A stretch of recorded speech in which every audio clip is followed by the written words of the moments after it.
Graça e paz a todos que me escutam nesta tarde e noite. Que o amor de Deus nos alcance e nos guarde. Hoje nós vamos falar sobre a segurança que temos no Senhor. O texto se encontra em Romanos, no capítulo 8:31. Que diremos, pois, estas coisas? Se Deus é por nós, quem será contra nós? Aquele que nem ao seu próprio Filho poupou, antes o entregou por todos nós, como também não nos dará todas as coisas com ele? Então nós vamos meditar a respeito desse texto. Mas antes vamos falar com Deus. Senhor, nosso Deus e nosso Pai, mais uma vez nos alegramos com a Tua palavra, que nos consola, nos exorta, nos dá direcionamento. Ajuda-nos a compreender, ajuda-nos a não violentar a Tua palavra, para que ela saia exatamente aquilo que o Senhor quer falar aos corações. Obrigado, meu Pai, no nome poderoso do Senhor Jesus Cristo, assim o fazemos. Amém?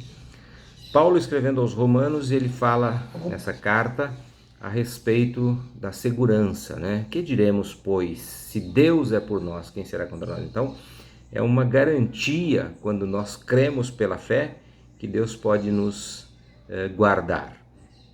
E quando nós vamos para os relatos bíblicos, nós vamos encontrar os homens de Deus do passado enfrentando guerras e lutas, como essa que nós estamos passando hoje, com a Covid-19, né? Uma pandemia, algo que assusta o planeta, mas aqueles que estão firmados na rocha, com certeza estão seguros, né? Ainda que Deus tenha permitido que alguns já dormiram no Senhor, relatos nós temos disso, mas o Senhor tem um propósito em todas as coisas. Então aqueles que já partiram já estão com o Senhor, e nós que estamos aqui aguardamos essa partida, seja através desse passamento ou através da volta de Jesus. Então não nos devemos nos afligir por isso.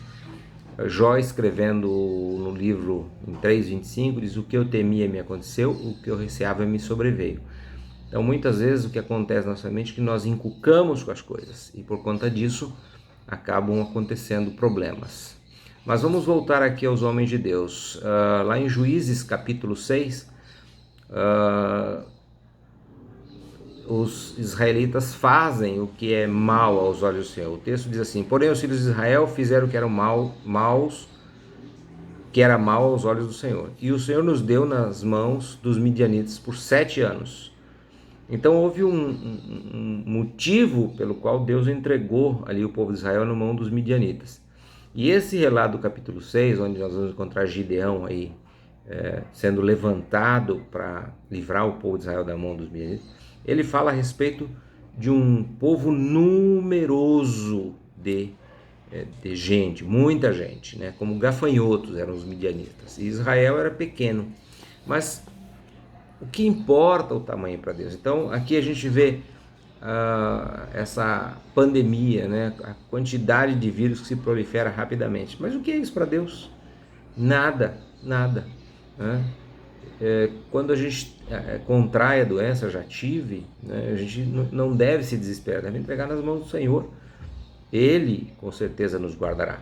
E assim, quando Deus entrega na mão de Gideão os midianitas, fica comprovado que se Deus é por nós, quem será contra nós? Ainda que o povo seja numeroso, ainda que haja uma quantidade enorme de vírus agindo no planeta, se você realmente coloca o teu amor, a tua confiança na palavra de Deus, Deus vai honrar.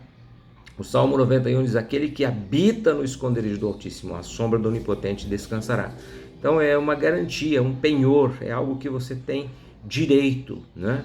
E você pode usufruir disso. Também lá no Salmo 23 diz: ainda que eu andasse, ou seja, ainda que eu caminhasse pelo vale da sombra da morte, não temeria mal algum.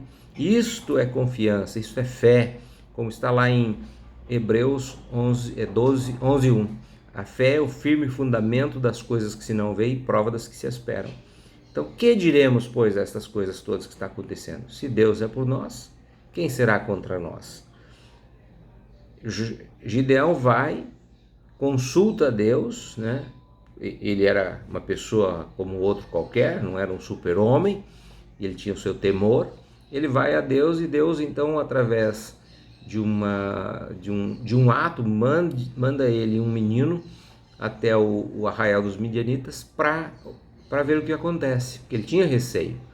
E aí, ao chegar lá, ele ouve um sonho que os soldados midianitas tiveram, dizendo sobre o que aconteceria. E voltando de lá, Gideão então não teve mais dúvidas, reuniu ali um grupo de 32 mil pessoas, que não era aprovado por Deus. Deus prova o povo, manda os covardes voltarem, voltam 22 mil, ficam 10 mil, e depois ainda aqueles que ficaram com ele faz outra prova e só 300 são aprovados, e com esses 300 ele vence, obviamente, com a intervenção de Deus, aquela batalha em que os midianitas iriam prevalecer, humanamente falando.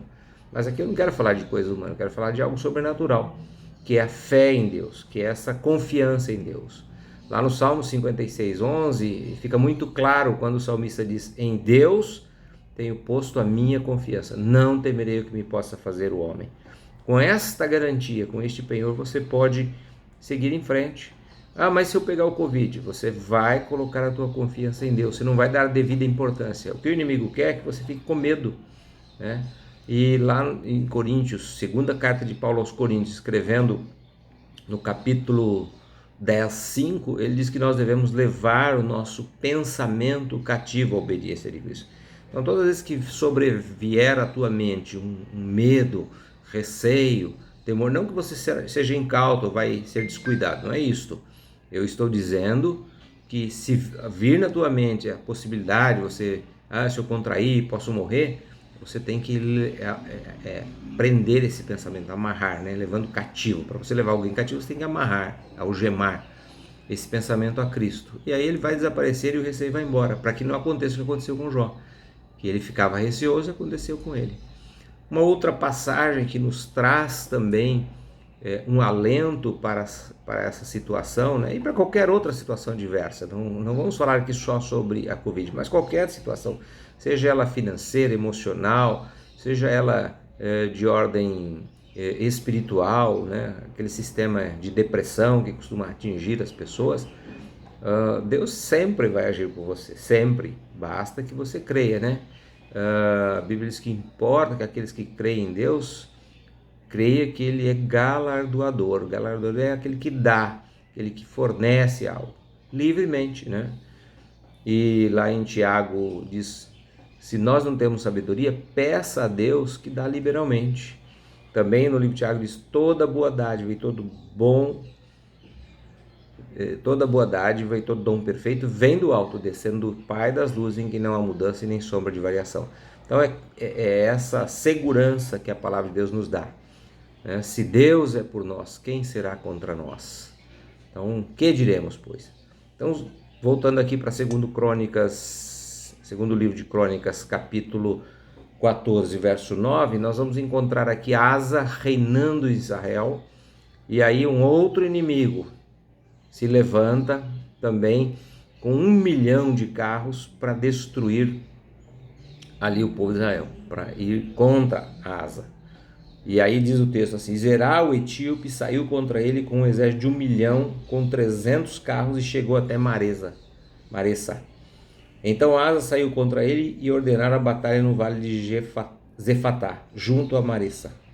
E Asa clamou ao Senhor seu Deus e disse: Senhor, nada para ti é ajudar o que o poderoso quer, o de nenhuma força. Ajuda-nos, pois, Senhor nosso Deus, porque em ti confiamos e no teu nome viemos contra essa multidão. Senhor, tu és o nosso Deus, não prevaleça contra ti o homem. Então, o que Asa faz? Ele vai até Deus, depois que ele é ameaçado por Zerá, independente a quantidade era pequena. Então, nós somos pequenos diante dessa situação, né, diante dessa pandemia, disso que surgiu.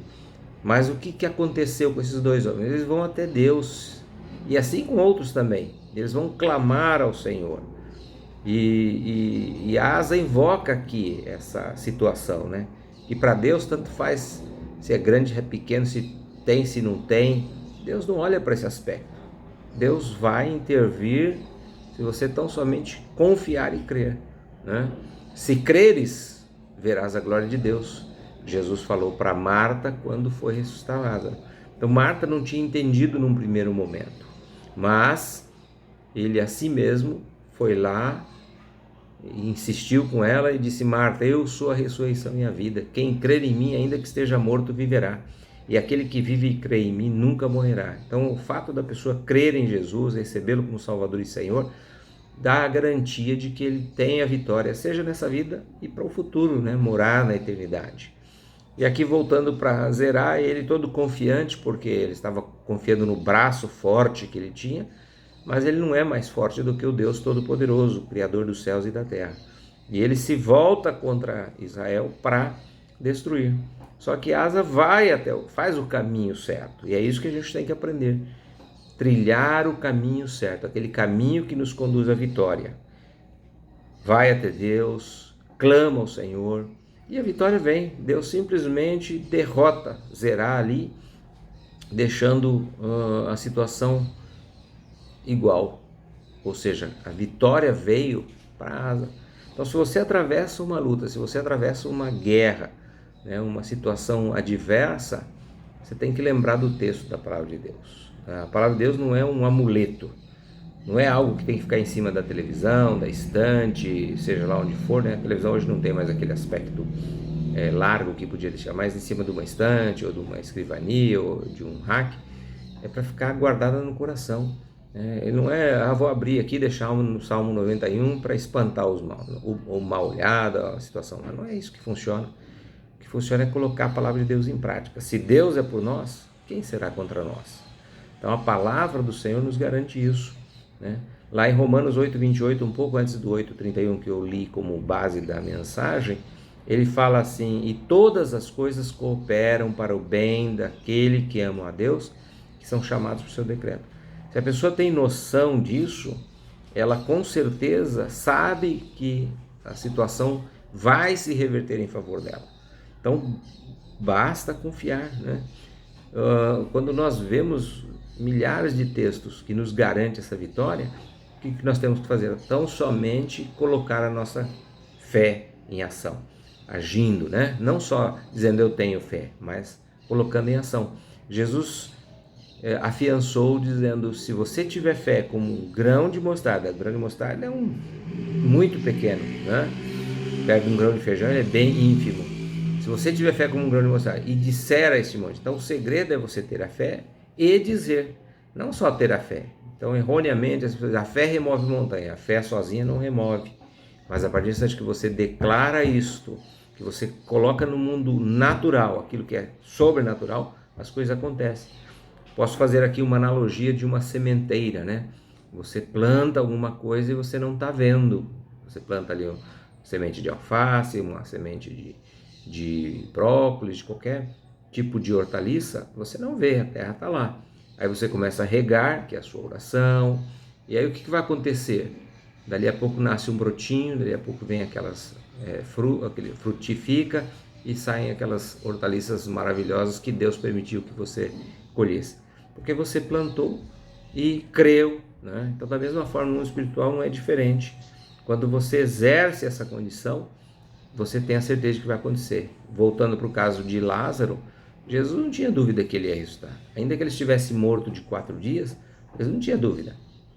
Ele, apesar de em João 11:35 ter dito que ele chorou, mas é claro que ele chorou porque havia uma incredulidade por parte. Ele viu a situação do povo, né? Da descrença. Como nós vemos nos dias de hoje, muitas pessoas deixam de crer, preferem acreditar em filosofias. Não que a filosofia não tenha a sua parte no mundo, mas o que muda, o que faz a diferença é a palavra de Deus, né? O que faz o que aconteça no mundo real, o sobrenatural, é a confiança na palavra de Deus. Lá no Salmos 27:4 diz assim: uma coisa pedi ao Senhor e a buscarei, que eu possa morar na casa do Senhor todos os dias da minha vida, para aprender o seu templo e contemplar a formosura do Senhor. Então, quando nós dedicamos a conhecer a palavra de Deus, nós somos vencedores. Romanos 8:37 também fala disso. Mas em todas estas coisas, ou seja, em toda situação que nós atravessamos, seja ela pelo Covid, seja ela por outra situação. Somos mais do que vencedores por aquele que nos amou, por Cristo Jesus. Então, quando você coloca a tua situação diante daquele que resolve, e ele é o resolve tudo, o que vai acontecer? Você vai ter a vitória, você vai ter a solução do seu problema. Você vai dizer assim, mas eu não vou ter mais problema? Os problemas virão, faz parte dos atos e fatos da vida. A questão não é você ter o problema, a questão é você ter a solução do problema. E a solução está em Deus, está na confiança na palavra de Deus. Jesus fala em João 15:7, se vós estiverdes em mim e as minhas palavras estiverdes em vós, pedireis tudo o que quiseres e vos será feito. Veja bem, se você estiver em mim, né, se você estiver lendo a minha palavra, ouvindo a palavra, conhecendo a palavra, e ela estiver dentro de você, você não precisa ter dúvida, ela vai produzir o efeito daquilo que você precisa para resolver e solucionar o problema. Agora, quando você não se dedica, quando nós somos relapsos e deixamos a palavra de Deus de lado, quando eu deixo de dar crédito, ou eu vou buscar em outras fontes que não são essas, que é a palavra de Deus, o que vai acontecer? Eu corro o sério risco de não ter uma solução. Não que os médicos não deem solução, claro, estudaram, conhecem, mas eu estou falando do sobrenatural, daquilo que ao homem é impossível. Então, se nós colocarmos a nossa confiança no Senhor, Ele vai dar a solução. É aquela confiança verdadeira, genuína, como Asa fez, né? Ele sabia que quando ele orou ao Senhor, ele teria vitória. Como Gideão também clamou ao Senhor e Deus deu a vitória. E assim com Davi, assim com José, assim com Daniel e tantos outros homens da história, né? O próprio Abraão, tiveram as suas lutas, as suas dificuldades. Veja Abraão levando seu filho Isaque para ser imolado lá no Monte Moriá. Gênesis capítulo 22 fala disso, quando ele vai levar o filho, cumprindo uma ordenança de Deus, né? E Deus está provando Abraão ali, provando se ele realmente tem fé, se ele é um homem que crê na vontade de Deus. Ele chega lá e prepara todo aquele holocausto ali, conforme Deus tinha determinado. Mas é interessante nesse texto, você pode ler mais tarde, ele fala assim, no capítulo 22, que eles saíram de madrugada, chegaram ao pé do monte, Abraão e os seus moços, mais o menino, e ali ele deixou ali o pessoal que acompanhou ele, e ele e Isaque subiram o monte sozinho. Mas antes de subir, ele disse assim, eu e o moço iremos até lá, vamos adorar a Deus e depois voltaremos. Presta atenção nisso, iremos até lá e depois voltaremos. Ou seja, ele tinha a garantia da fé dele, ele sabia que ele teria que imolar Isaque, ele teria que sacrificar, mas a sua confiança era extrema em Deus, que ele disse, nós voltaremos. E quando ele foi e preparou tudo, que ele ia fazer aquilo que Deus tinha determinado, Deus brada do céu, não faça isso, porque agora eu sei que temes a Deus. É isso que Deus quer de nós, essa confiança, uma confiança cega. Isso aí tem que ser confiança cega, você tem que crer. O texto diz, se Deus é por nós, quem será contra nós? Então, ele nos prova através da luta, através dessa situação pandêmica, mas uma coisa, ele está conosco, né? Ele está conosco. O Senhor é o meu pastor e não faltará. Qualquer momento ele vai estar contigo. Veja que eu não coloquei nesta frase, o Senhor é meu pastor, nada me faltará. Estou colocando o texto como ele é. O Senhor é meu pastor e não faltará. Ele não vai faltar na hora da luta, não vai faltar na hora da necessidade, ele não vai faltar em momento algum, porque ele está contigo, por onde quer que você andar, né? Eu quero ir terminando, lembrando de que quando você confia em Deus, a vitória é certa.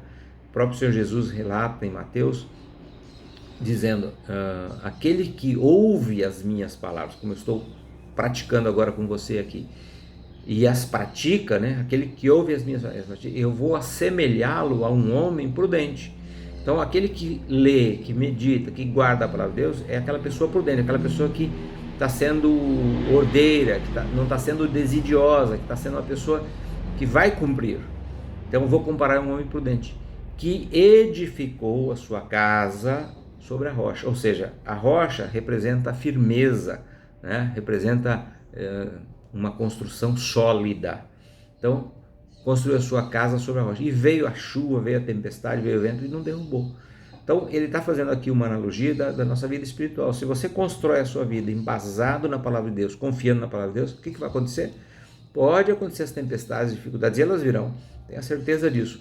Mas você estará firme, sólido na palavra de Deus.